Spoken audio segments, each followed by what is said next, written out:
అందరికీ నమస్కారం.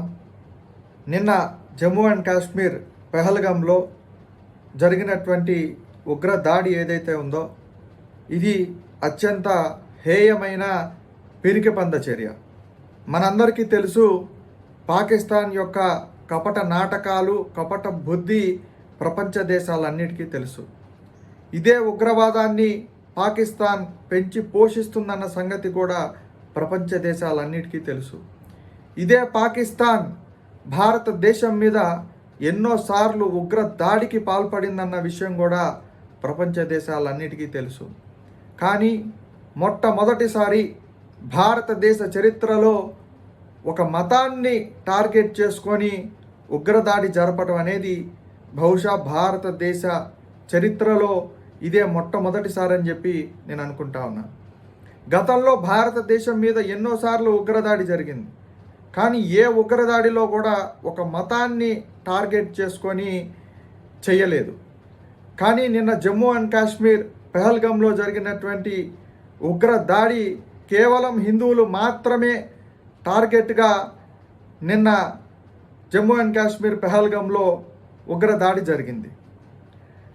జమ్మూ అండ్ కాశ్మీర్ పెహల్గాంకి సాధారణంగా పర్యాటకులు ఈ వేసవి కాలంలో ఎక్కువగా వెళ్తూ ఉంటారు, శీతల ప్రదేశం కాబట్టి.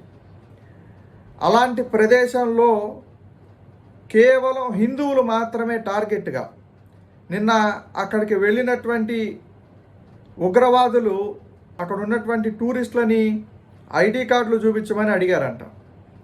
ఐడి కార్డులు చూపించిన తర్వాత మీరు ఏ మతం వాళ్ళు అని చెప్పి అడిగారంట. మేము హిందువులం అని చెప్పేటప్పటికీ అక్కడ వాళ్ళు విచక్షణ రహితంగా ఉగ్ర దాడికి పాల్పడ్డారు.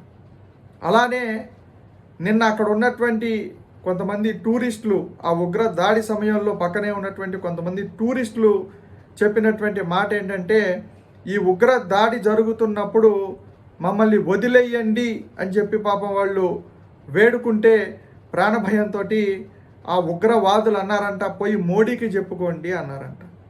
అంటే ఈ ఉగ్ర దాడిని కేవలం హిందువులే లక్ష్యంగా, హిందువులే టార్గెట్గా, హిందుత్వమే టార్గెట్గా జరిగినటువంటి ఉగ్ర దాడి అని చెప్పి నిన్న జమ్మూ అండ్ కాశ్మీర్ పెహల్గాంలో జరిగినటువంటి ఈ ఉగ్ర దాడి అర్థమవుతుంది.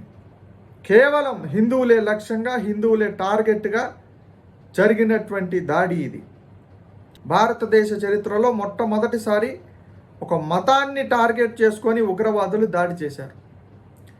దీన్ని అత్యంత తీవ్రంగా ఖండించాల్సినటువంటి ఉగ్ర దాడి ఇది. ఏ మాత్రం కూడా ఉపేక్షించకూడనటువంటి ఉగ్ర దాడి ఇది. భవిష్యత్తులో ఇలాంటి ఉగ్ర దాడులు జరగకుండా భారతదేశంలో భారత సైన్యం, భారత ప్రభుత్వం ఈ ఉగ్ర దాడికి గట్టిగా కౌంటర్ సమాధానం చెప్పి తీరుతుందని నేను విశ్వసిస్తున్నాను. ఈ ఉగ్ర దాడిని అత్యంత కఠినంగా, ఈ ఉగ్ర దాడికి పాల్పడినటువంటి వాళ్ళని, పాల్పడినటువంటి దేశాన్ని ప్రపంచ దేశాల ముందు దోషిగా నిలబెట్టాలి.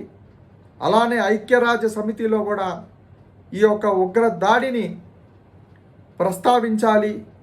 ఇలాంటి ఉగ్ర దాడులు భవిష్యత్తు భారతదేశంలో జరగకుండా భారత ప్రభుత్వం, భారత సైన్యం ఉగ్రవాదులకు గట్టిగా బుద్ధి చెప్పాలి.